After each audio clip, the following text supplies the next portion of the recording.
Hello and welcome back to another video. Please excuse the hair. I did wash my hair this morning.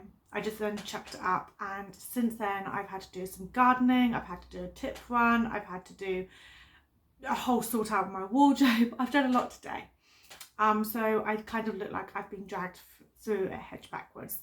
But I wanted to come on here anyway, regardless, just to talk about the books that I read in August. So it's my August wrap up. So to be honest, I only read 3 books, and that's because one book took nearly 3 weeks to read. So there were 2 that were 5 stars and 1 which was 3 stars. So I think I'm going to start with the one that's 3 stars first, talk about that, then finish on the 5-star ones, which I tend to do with these wrap ups. So 3 stars, Shadow of Night by Deborah Harkness. This is the second book in the All Souls trilogy. So the first one is A Discovery of Witches. So with A Discovery of Witches, I gave it 5 stars. I started reading the 3rd book in the series, which is The Book of Life, by accident. I kind of got them the wrong way around, and it was giving me 5-star vibes. And I got to about 100 pages and I realised that I was reading the wrong one, when I was a bit like, hang on a minute, I kind of don't remember this happening, what's going on. Realised that I had missed the 2nd book. So I read the 2nd book. This took me nearly 3 weeks to read, and it's very much got 2nd book syndrome, which I know is not great to say, and you know, we don't want to, you know, be negative or anything like that, but this drags on. Not a lot really happens. We're still following Diana and Matthew. So if you've read the series, then you may know. If you haven't, you know, it's a vampire. I'm trying to think of what I can say about this without giving too much away or ruining the 1st book. Okay, so it's a witch who is Diana and a vampire who is Matthew, and they basically end up having this relationship because they fall in love, they want to be together, but it's very much frowned upon. Just bear with me 1 second. You might be able to hear that in the background. Let me just see what I can do about the noise. Okay, so I'm back. I've shut the door, but I don't know whether you're probably still going to hear a bit in the background. So Paul and his dad are working on the roof at the back. So I do apologise. Okay, so yeah, we're following Diana, who is a witch, Matthew, who is a vampire. They end up having this romance, which is completely against the rules. There's this congregation which is basically being put in place to make sure that vampires, witches, demons, all of that, they kind of stick to their own people, and there's no like intermingling. There's no, you know, crossover. It's all very strict. So yeah, and they end up finding a manuscript which kind of gives information about each of them. So each of the witches, the vampires, the demons, all of that. And they then have people after them because Diana seems to be the only one who's able to summon this very secretive manuscript. So yeah, we kind of have this story which is absolutely superb. 1st book, 5 stars, absolutely love it. There's, yeah, so many vibes with it. Perfect for this time of year as we go into autumn. But this is the 2nd book, and we're kind of following on straight from the 1st book. So they kind of go back into the past. So 90% of this book is set in the 1500s. Now there are parts that I loved about it, like we have characters like Shakespeare, you know, we've got these like prominent characters from the 1600s, which is absolutely superb, absolutely love that. But kind of we're kind of seeing Diana trying to find out how she can use her magic, how she can control her magic, all of this. And that's just kind of really the storyline all the way through, is just trying to figure out how to use her magic and continue looking for this manuscript, but in the past, so that they can kind of change how it's created, I suppose. I'm not really sure, 100% sure why they're trying to find it from the past and not from the present. I'm not really sure, but I don't know, there's kind of like a lot about this book which just made it drag, and I don't think it needed to be this long. It's like 630 odd pages, and it just went on and on and on. And considering I absolutely loved the first book and I really enjoyed the third book as much as I'd got into it, I was a bit disappointed with this second book. It was very much a very slow paced, not a lot kind of happening. I feel like with all second books, there is that chance of it not being great, because you have, especially in trilogies, because you have the first book, which is world building, getting to know characters, setting you up for the storyline, and the third book is like wrapping everything up. So you've always got this excitement of the first and third book, and the second book kind of just gets a bit brushed to one side, as it were. It's just, yeah, I don't know whether it's needed. I think it would be best as a duology and just like halving this and just making it a 2-book series. But I still love the series, okay? Don't get me wrong, I still love the series. I still think Deborah Harkness is a brilliant author, and I'm definitely going to be reading the third book. I just kind of feel like this one didn't live up to the hype, unfortunately. And then we have 2 5-star reads, both very, very different. First of all, we have Remarkably Bright Creatures by Shelby Van Pelt, which kind of, I think, has been everywhere when it first came out. Well, actually not when it first came out. So it actually came out quite a while ago, I believe. My eye is doing this twitchy thing. I'm hoping this isn't showing up on the camera. Okay, so it was first published in 2022, and just don't mind me whilst I'm trying to sort my eye out. Yeah, so it was first published in 2022, but it kind of got really big, I think, like the beginning of this year. And it's all about an octopus, about a talking octopus.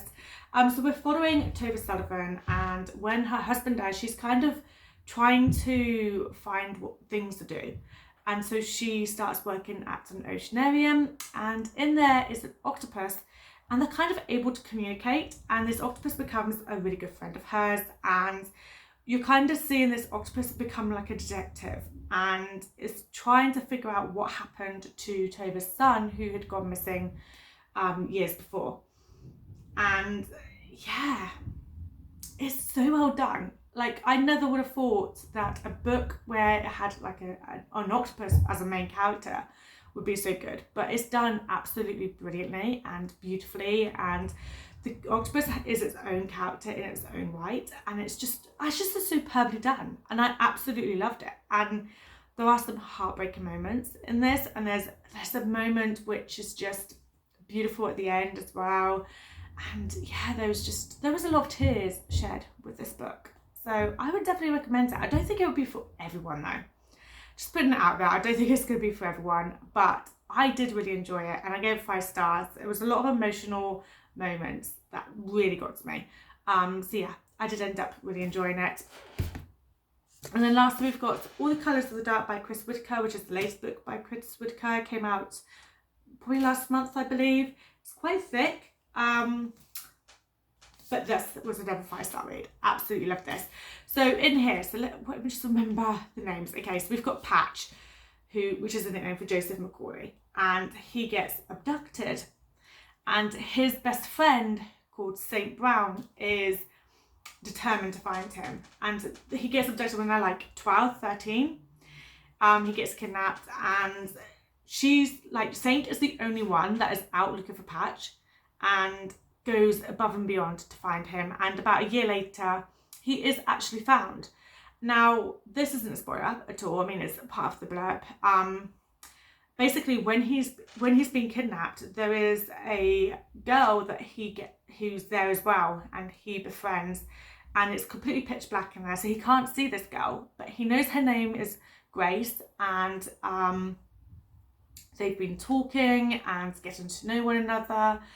And when he does get rescued by Saint, he is determined that he needs to find Grace, because Grace isn't found with him.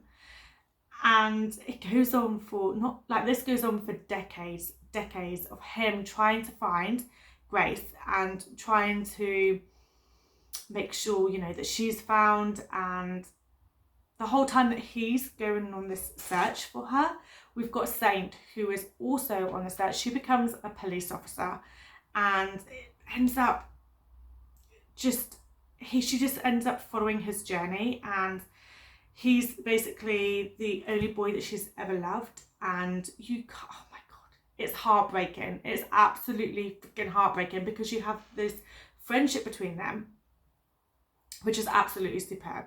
An amazing friendship. Now, Chris Whitaker is the only author, I swear, who can create children characters that aren't annoying. They're just absolutely lovable characters, and he does children characters so well, and it's very difficult for an author to do this. And I find it very difficult to find a book where there's a child character that you are actually rooted for, you actually think is like a really cool character, an amazing character.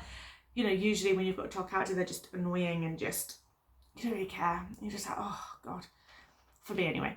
But Chris Whitaker does an amazing job with,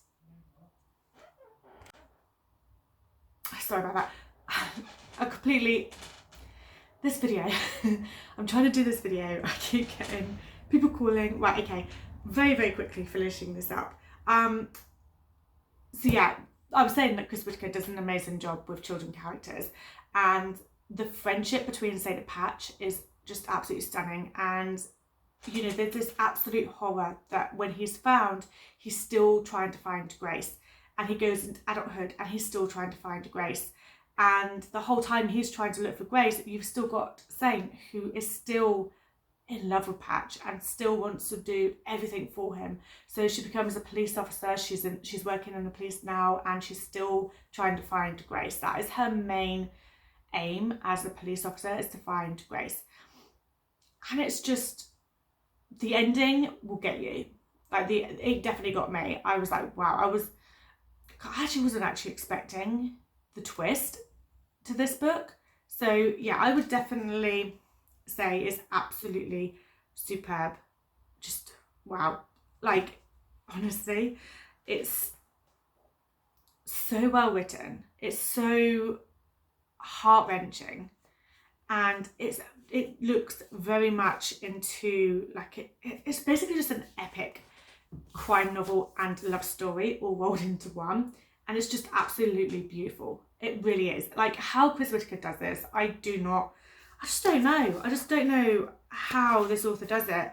But I read We Begin at the End, which also has a child character, and it was absolutely stunning and just superb and beautifully done, and is a character that you will never ever forget in the other book. And I think it's the same with this. I mean, Patch and Saint have such a unique friendship, and you're just rooting for them constantly, and it's just, I don't know, I don't know how to praise this book enough. Anything I say is not going to do this book justice.